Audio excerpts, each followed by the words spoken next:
Mojou charakteristickou črtou od malička bolo, že som chcela byť múdra. A preto som sa snažila stále hľadať odpovede na otázky. No a starí ľudia mi vždy pripadali ako tí najmúdrejší. No a z takejto krásnej šaločky si pijem môj termočaj každé ráno.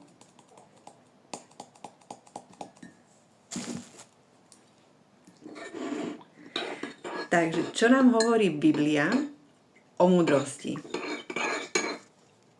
Takže príslovie 8.11, nadpis múdrosť, sprievodkyňa. 8.11. Lebo múdrosť je cennejšia ako koraly a nevyrovnajú sa jej nejaké drahocennosti. To znamená, že naozaj nič materiálne sa nevyrovná, ani zlato, ani striebro, ani korály, proste perly, hej, nič sa nevyrovná tomu duchovnému. To znamená, že naozaj, keď človek dokáže tú múdrosť nájsť, dostane sa k odpovediam, tak proste je bohatší ako ten, ktorý má najviac zlata na svete.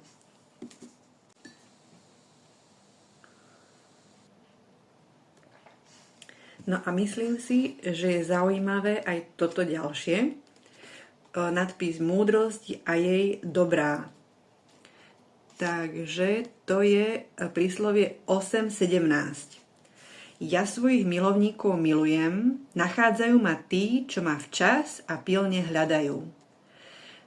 To znamená, že tu na nás aj Pán Boh vyzýva k tomu, aby sme za tou múdrosťou išli.